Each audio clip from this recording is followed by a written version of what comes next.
দেশের জিনিস বিদেশে খাইতে গেলে সত্যিই কিন্তু অনেক দাম। আর এটা ছিল তেলাপিয়া মাছ, অনেকটাই দাম। তারপরে কিছু করার নাই, কারণ যেহেতু খেতে মন চাইছে।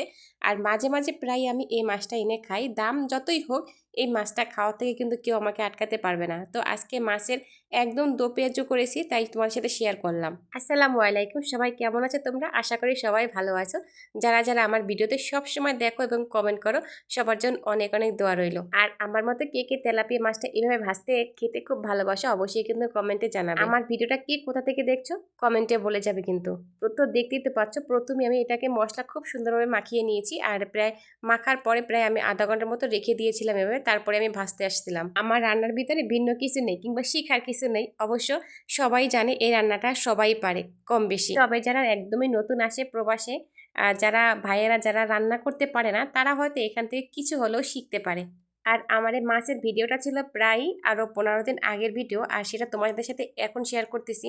আর এই সবজিটা কাটছি, এটা ছিল আজকের ভিডিও। তোমরা অনেকেই হয়তো জানো, যারা আমার ভিডিও প্রতিনিয়ত দেখতেছো, আমি একটু অসুস্থ, এটা সবাই জানো। তাই ডাক্তার বলছে আমাকে তেল জাতীয় কোনো খাবার না খেতে। তাই আমি এখন বর্তমানে একদমই তেল ছাড়া সবজি রান্না করে খাচ্ছি। আজকে রান্না করতে যাই না, শেখ হাসিনার কথা খুব বেশি মনে পড়ছে। তেল ছাড়াও রান্না করা যায়, আবার মিষ্টি কুমড়ো দিয়ে পেঁয়াজু বানানো যায়, বেগুনি বানানো যায়, তার কথা আজকে খুব মনে পড়ছে। আর দেখলে তো এখানে কিন্তু আমি অনেকগুলো সবজি নিচ্ছি। তার ভিতরে ছিল ঢেঁড়স ছিল, বরবটি ছিল, গাজর ছিল, পাতাকপি ছিল, কুচা ছিল এবং ব্রোকলি ছিল। সবজিগুলো কিন্তু অনেক ভালো ছিল, কিন্তু তেল ছাড়া রান্না সত্যি খুব কষ্ট লাগে খেতে। কিন্তু তারপরে কিছু করার নেই, যেহেতু শরীর ঠিক করতে হবে, শরীরের সুস্থতার জন্য যেহেতু এগুলো খেতেই হবে, কিচ্ছু করার নেই। তো এগুলো কিন্তু আমি প্রথমেই ধুয়ে নিয়েছিলাম, তারপরে সুন্দরভাবে কেটে নিলাম। তো দেখতেই পাচ্ছ, এগুলো কিন্তু আমি একদম ছোট ছোট করিনি, মোটামুটি বড় রেখেছিলাম, কারণ এগুলো হাফ সিদ্ধ হবে। ছোট্ট একটা পেঁয়াজ দিয়ে দিলাম, পেঁয়াজটা সুন্দরভাবে কেটে নেব। আর কোনো মরিচ দেয়নি এর ভিতরে, একদমই সাদা মাটাভাবে রান্না করেছি। আর চুলাতে চলে গেলাম এবং কড়াই বসে সামান্য পরিমাণে তেল দিয়ে দিলাম 1 টেবিল চামচ। তেলের ভিতরে পেঁয়াজটা দিয়ে দেব, অল্প একটু পেঁয়াজ ছিল আর পেঁয়াজটাকে দিয়ে দেবো। অতটা ভাজবো না, হালকা একটু ভাজা দেব। ভাজা দেওয়ার পরে সবজিগুলোকে কিন্তু এর ভিতরে দিয়ে দেব।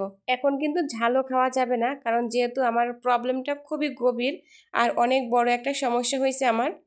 তো এই জন্য কিন্তু মরিচ, কোনোভাবেই মরিচ খাওয়া যাবে না, তেল জাতীয় কোনো জিনিস খাওয়া যাবে না, ডুবো তেলে ভাজা কোনো জিনিস খাওয়া যাবে না। আসলে এভাবে এক জীবনযাপন করা সত্যি খুব কঠিন। 3 মাসের জন্য সত্যি খুব কঠিন হয়ে যাচ্ছে আমার কাছে। এখনো তো 15 দিনও হয় নাই, কিন্তু আমি এগুলো খেতে আমার আর মন চাইতেছে না, কিন্তু কিচ্ছু করার নাই। এরকমের সিদ্ধ সবজি খাওয়া আসলে ভিটামিন, পুষ্টি জাতীয় খাবার, কিন্তু আমার পক্ষে সম্ভব না খাওয়া।